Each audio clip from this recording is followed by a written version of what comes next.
बिस्मिल्लाहिर्रहमानिर्रहीम। अस्सलाम वालेकुम viewers, welcome back to my YouTube channel health for all.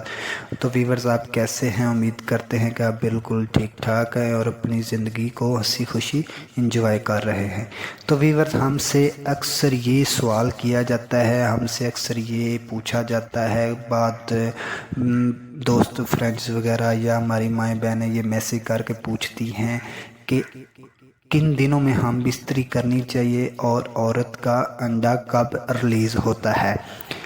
तो जो माएँ बहनें होती हैं उनको अक्सर इन चीज़ों का पता होता है कि उनकी मेंसेस का, उनकी माहवारी का साइकिलिंग पीरियड कितना है।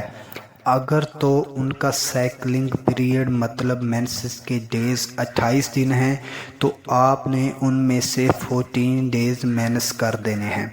तो अगर बाद औरतें होती हैं जिनका मेंसेस का साइकिलिंग पीरियड 30 दिन का होता है, मतलब 30 डेज़ का होता है, तो उसमें से आपने 15 डेज़ माइनस कर देने हैं। तो वीवर्स, बाद औरतें ऐसी होती हैं जिनका मेंसेस का, जिनकी माहवारी का साइकिलिंग पीरियड 32 डेज़ होता है, मतलब 32 दिन होता है, तो उनमें से आपने 16 डेज़ माइनस कर देने हैं। मतलब कि मैं आपको आसान लफ्ज़ों में बताता हूँ कि आपकी साइकिलिंग पीरियड का जितना टाइम होगा, मतलब एक माहवारी के ख़त्म होने से अगली माहवारी के आने तक आपका जितना साइकिलिंग पीरियड होगा, आपने उसमें से हाफ माइनस कर देने हैं, हाफ डेज़ ख़त्म कर देने हैं। तो बाकी जो जितने डेज़ बचेंगे, मतलब अगर आपके 28 डेज़ हैं तो 14 डेज़ माइनस करने के बाद आपके पास बचेंगे 14 डेज़।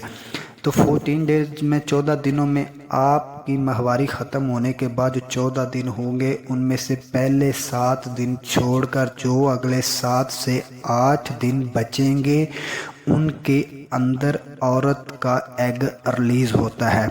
तो वीवर्स, मुबाशरत का टाइम जो होता है ये बिल्कुल बेस्ट कंसीव किया जाता है और इसी के अंदर औरत हमल को कंसीव करती है।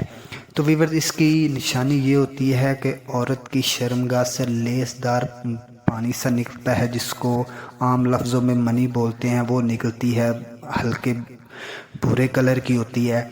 तो इन 7 दिनों के अंदर आपने अगर हम बिस्तरी करें तो इंशाल्लाह 100%, 99, 100% चांस होगा कि इंशाल्लाह आप हमल कंसीव करेंगे। तो वीवर्स, आपने माहवारी ख़त्म होने के पहले जो 7 दिन होंगे इसके अंदर मुबाशरत कर सकते हैं, लेकिन आपने एक दिन छोड़कर एक दिन हम बिस्तरी करनी है। तो वीवर्स, मेरा आपके लिए यही मशवरा है कि माहवारी जिस दिन आप गुस्ल करेंगे, पाक होंगे, तो उस दिन से लेकर जो 14 डेज़ पूरे होंगे उन्हीं 14 दिनों के अंदर आपने मुबाशरत करनी है। लेकिन करनी इस तरह है कि एक दिन छोड़कर आपने एक दिन मुबाशरत करनी है, क्योंकि हमल होने के लिए 2 से 3 करोड़ स्पर्म मर्द की मनी के अंदर ज़िंदा होने चाहिए। तो एक मुबाशरत से दूसरी मुबाशरत के दरमियान जो पीरियड होता है वो कम से कम 48 घंटे का होना चाहिए। अगर आज मुबाशरत की है तो अगले 2 से 3 करोड़ स्पर्म भरने के लिए 48 घंटे दरकार होते हैं।